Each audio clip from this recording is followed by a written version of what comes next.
ഇനി നമ്മുടെ നൈറ്റ് റൂട്ടീൻ്റെ രണ്ടാമത്തെ ടെക്നിക്ക് ഫോർഗീവ്നെസ്. ക്ഷമിക്കുക. ഏറ്റവും ബുദ്ധിമുട്ടുള്ള കാര്യമാണ്. നമ്മൾ കൗൺസിലിംഗ് സെഷൻസിൻ്റെ ഇടയിലും അല്ലെങ്കിൽ സാധാരണ ക്ലയൻസിനോടൊക്കെ സംസാരിക്കുമ്പോൾ ഏറ്റവും ഡിഫിക്കൾട്ട് എന്ന് പറയുന്നത്, കാരണം ഒരുപാട് ബുദ്ധിമുട്ടുകൾ മറ്റുള്ളവരിൽ നിന്ന് വേദനകളൊക്കെ കിട്ടിയിട്ടുണ്ടാവും.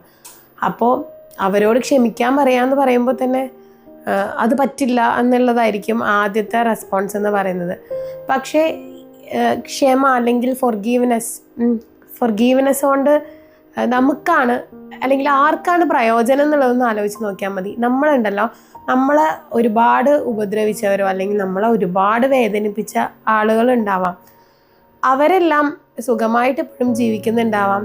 അവരുടെ എല്ലാം ആ ഒരു പ്രവൃത്തിയുടെ ഭാരം നമ്മളായിരിക്കും ഇപ്പോഴും പേറിക്കൊണ്ട് നടക്കുന്നത്.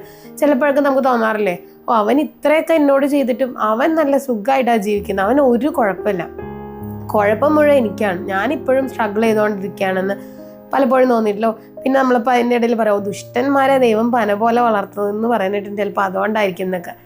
സത്യത്തിൽ എന്താണെന്നറിയോ, അവരത് ചെയ്തു, നമ്മളെ വേദനിപ്പിച്ചു, അവർ പിന്നെ ഒരു ഫീലിങ്ങും ഇല്ലാതെ അവർ മുന്നോട്ട് പോവാണ്. നമ്മളിപ്പോഴും ആ ഭാരം ഇങ്ങനെ മനസ്സിൽ പേറി ആ പകയും ദേഷ്യവും സങ്കടവും ഒക്കെ പേറി നടക്കുമ്പോൾ വീണ്ടും വീണ്ടും അതേ രീതിയിലുള്ള കാര്യങ്ങൾ നമ്മുടെ ജീവിതത്തിലേക്ക് നമ്മൾ തന്നെ ആകർഷിച്ചെടുത്ത് നമ്മുടെ ജീവിതം എന്ത് ചെയ്യാൻ നമ്മൾ നരകാക്കിക്കൊണ്ടിരിക്കുകയാണ്. അപ്പോൾ അതിനേക്കാളൊക്കെ നല്ലത് നമ്മളത് വിട്ടുകളയുക, അല്ലെ? ആ ഒരു ഇവൻ്റായിട്ട് കണക്ട് ചെയ്ത അല്ലെങ്കിൽ ആ ഒരു പ്രവൃത്തിയായിട്ട് കണക്ട് ചെയ്ത എനർജി നമ്മളിൽ നിന്ന് ഇല്ലാതാക്കുക എന്നുള്ളതല്ലേ നമുക്ക് വേണ്ടി നമുക്ക് ചെയ്യാൻ പറ്റുന്ന ഒരു കാര്യം. അപ്പോൾ നമ്മൾ ഫൊർഗീവ്നെസ് എന്ന് പറയുന്ന ക്ഷമ അത് പ്രാക്ടീസ് ചെയ്യുമ്പോൾ വേറൊരാൾക്കല്ല അതുകൊണ്ട് ഗുണം കിട്ടുന്നത്. ആർക്കാ കിട്ടുന്നത്? നമുക്കാ കിട്ടുന്നത്. നമുക്ക് മനസ്സമാധാനം കിട്ടും. അതിനു വേണ്ടിയല്ലേ നമ്മൾ ജീവിക്കുന്നത്. അപ്പം മനസ്സമാധാനം കിട്ടാൻ വേണ്ടിയിട്ട് അല്ലെങ്കിൽ നമ്മളെ ഒന്നും കൂടെ നമ്മുടെ ഫ്രീക്വൻസി പോസിറ്റീവായിട്ടുള്ള രീതിയിൽ ഉയർത്താൻ വേണ്ടിയിട്ടുള്ള ഏറ്റവും നല്ല ടെക്നിക്കാണ് ഫൊർഗീവ്നെസ്.